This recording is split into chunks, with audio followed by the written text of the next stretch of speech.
শুভ সন্ধ্যা সকলকে।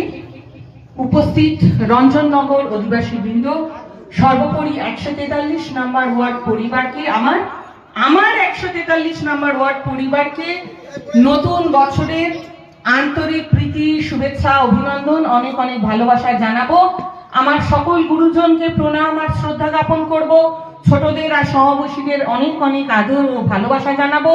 প্রতি বছরের ন্যায় এই বছরও ঠিক জানুয়ারি মাসের শুরুতেই রঞ্জননগর অধিবাসী বৃন্দ খুব সুন্দর করে শ্রীকৃষ্ণের ও শ্রী রাধার নাম ও মহিমা গুণকীর্তনের জন্য একত্রিত হয়, সম্মিলিত হয় ঈশ্বরের নাম, মহিমা ও গুণকীর্তন করার জন্য। তাই প্রত্যেককে অন্তরের অন্তঃস্থল থেকে আমি ধন্যবাদ জানাবো। প্রত্যেকের কাছে আমি কৃতজ্ঞ। প্রতি বছরের না এখানে এসে উপস্থিত হতে পেরে আমি গর্বিত, আমি খুশি, আমি আনন্দিত।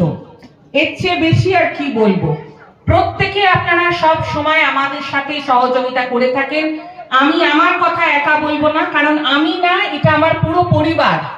তাই আমাদের সাথে সব সময় আমরা সবাই একসাথে থাকতে পারি, একসাথে থাকি। তার জন্য সর্বশক্তিমান ঈশ্বরের চরণতলে আমি ধন্যবাদ জানাবো, কৃতজ্ঞ হব তার কাছে। আর নতুন বছর মানে নতুন ভাবে পথ চলা, নতুন সূর্যোদয়।